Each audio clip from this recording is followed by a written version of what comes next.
कहानी की शुरुआत में हम एक आदमी को देखते हैं जिसका नाम इवान होता है। वो अपनी बीवी और 2 बच्चों के साथ हंसी खुशी रहता है। इवान एक आर्किटेक्ट होता है तो वहीं उसकी बीवी एक आर्टिस्ट होती है जो स्कल्पचर बनाती है। इनका घर काफी बड़ा और सुंदर होता है। इनके घर में कुत्ता भी होता है। आज फादर डे होता है इसलिए सभी लोग बाहर कुछ दिनों के लिए घूमने जाने वाले थे, लेकिन इवान अपने काम के प्रोजेक्ट को पूरा करने और अपने घायल कंधे के लिए फिजियोथेरेपी अपॉइंटमेंट लेने के लिए घर पर रहने का फैसला करता है। इसलिए इवान की पत्नी बच्चों को लेकर छुट्टियां मनाने जाने वाली होती है। इवान की पत्नी अपने असिस्टेंट को कॉल करके बुलाता है और उसे अपनी बनाई हुई मूर्ति जो इवान के घर पर है उसे शो के लिए आर्ट गैलरी में ले जाने के लिए कहती है। इस पर इसका असिस्टेंट कहता है मूर्ति अभी सूखी नहीं है, इसलिए वो कुछ दिन बाद मूर्ति लेकर चला जाएगा। फिर इवान की वाइफ बच्चों के साथ गाड़ी में बैठकर यहाँ से निकल जाती है और इवान घर में अकेला रह जाता है। वो अपना प्रोजेक्ट पूरा करने लगता है और अब देखते ही देखते रात भी हो जाती है और बहुत तेज बारिश भी होने लगती है और इवान घर पर आर्किटेक्ट का काम कंप्यूटर में कर रहा होता है। तब उसके पास उसकी बीवी का कॉल आता है जो उसे बताती है कि वो लोग पहुंच गए हैं। इवान अपनी पत्नी से बात करने के बाद जब फोन रखता है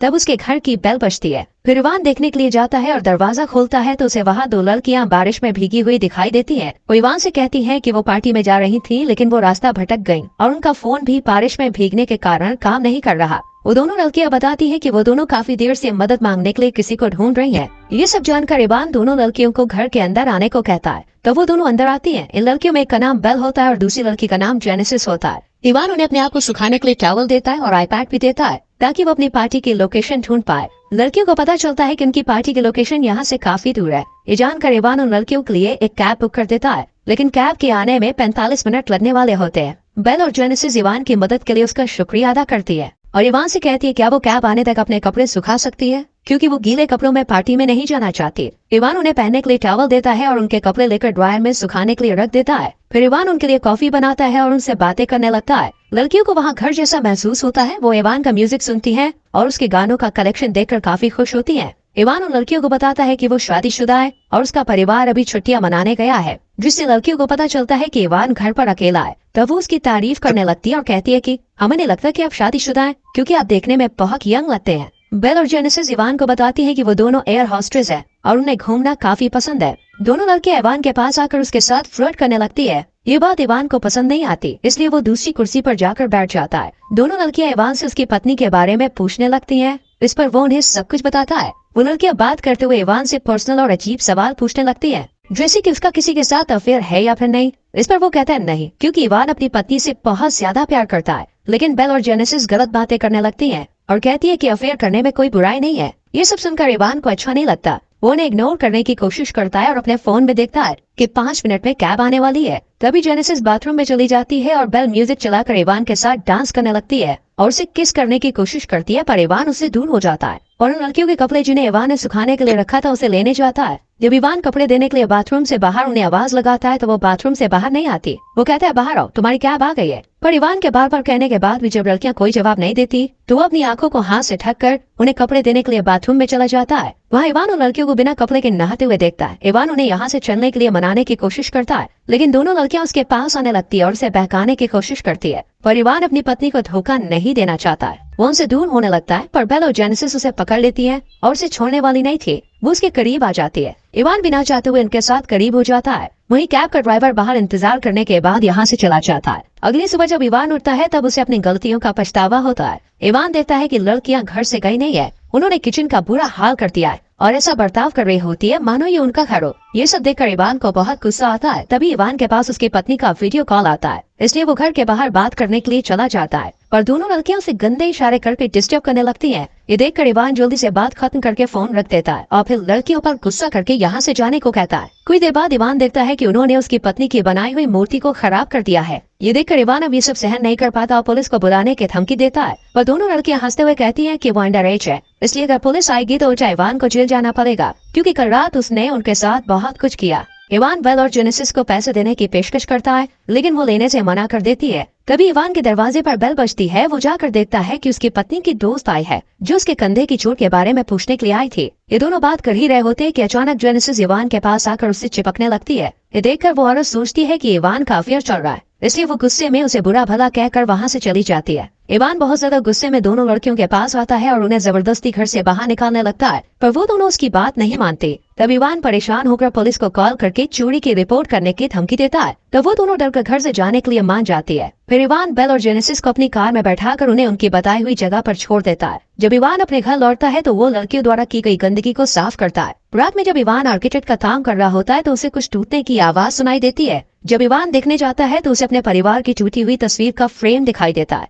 जब वो उसे उठाने के लिए झुकता है तो जेनेसिस उसे मारकर बेहोश कर देती है। कुछ देर के बाद जब इवान को होश आता है तो वो खुद को बेड में रस्सियों से बंधा हुआ पाता है। ये देखकर वो घबरा जाता है और उन्हें छोड़ने के लिए चिल्लाता है, पर कोई भी उसे नहीं खोलता। तभी बेल उसकी बेटी की स्कूल यूनिफॉर्म में उसके पास आती है और उसे बहकाने की कोशिश करती है। जब इवान उसके साथ कुछ करने से मना कर देता है तभी इवान के फोन पर उसकी पत्नी का वीडियो कॉल आता है। ये देखकर जेनेसिस कहती है कि तुम्हें बेल के साथ इंटीमेट होना होगा, नहीं तो मैं तुम्हारी बीवी को वीडियो कॉल करके दिखाऊंगी कि तुम हमारे साथ एंजॉय कर रहे हो। ये सुनकर इवान दुखी मन से उनकी बात मान लेता है। फिर बेल इवान के साथ गलत काम करती है, जबकि जेनेसिस मोबाइल से सब कुछ रिकॉर्ड करती है और कहती है कि इवान दरिंदा है जो अपनी बीवी को धोखा देकर घटिया काम करता है। कुछ देर के बाद जब जेनेसिस कुछ खाने के लिए बाहर जाती है तब इवान खुद को आजाद करके बेल को धक्का देकर फर्श पर गिरा देता है। इसके बाद इवान जेनेसिस पर हमला करता है, लेकिन वो उसे कांटे वाले चम्मच से उसके उसी कंधे पर हमला कर देती है जो पहले से चोटिल था। इससे इवान दर्द के मारे फिर से बेहोश हो जाता है। जब इवान को होश आता है तो वो देखता है कि जेनेसिस और बेल ने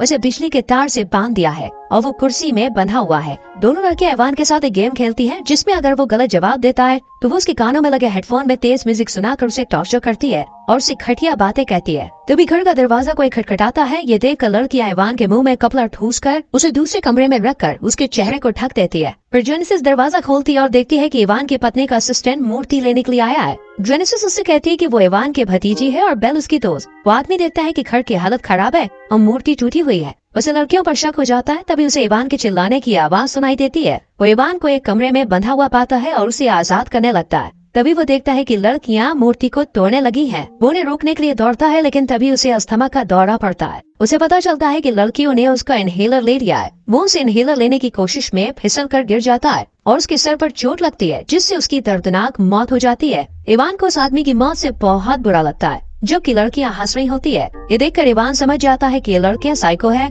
और ये सब करने में उन्हें मजा आता है। फिर वो उस आदमी की बॉडी को लाल मूर्ति में बदल देती है और उसे गाड़ी में रख देती है। फिर लड़कियां इवान और उसकी वाइफ के असिस्टेंट दोनों के फोन का इस्तेमाल एक दूसरे को टेक्स्ट मैसेज भेजने के लिए करती है और ऐसा दिखाने की कोशिश करती है जैसे कि इवान की वाइफ का अपने असिस्टेंट के साथ अफेयर चल रहा हो। और जब इस बारे में इवान को पता चला तो उसने असिस्टेंट को काफी भला बुरा कहा और दोनों के बीच झगड़ा हो गया। इवान ने बदला लेने के लिए गुस्से में असिस्टेंट को मार डाला। इसके बाद बेल और जेनेसिस इवान से कहती है, क्या तुम अपनी फैमिली से प्यार करते हो? इस पर वो कहता है, हाँ, मैं उनसे बहुत ज्यादा प्यार करता हूँ। ये सुनकर लड़कियां कहती है, अगर ऐसा होता तो तुम अपनी वाइफ को धोखा देकर हमारे साथ ये सब नहीं करते। वो इवान से कहती है, तुमने अपनी वाइफ को धोखा दिया है, इसलिए तुम्हें जीने का कोई हक नहीं है। ये सुनकर इवान उसे कहता है, तुमने ही मेरे पास बार बार आकर मुझे सब करने पर मजबूर किया और इसमें मेरी कोई गलती नहीं है। इवान उसे जाने देने के लिए कहता है, पर लड़कियों के ऊपर उसकी बातों का कोई असर नहीं होता। फिर दोनों लड़कियां इवान के लिए उसके गार्डन में गड्ढा खोदने लगती हैं ताकि उसे मारकर दफना सके।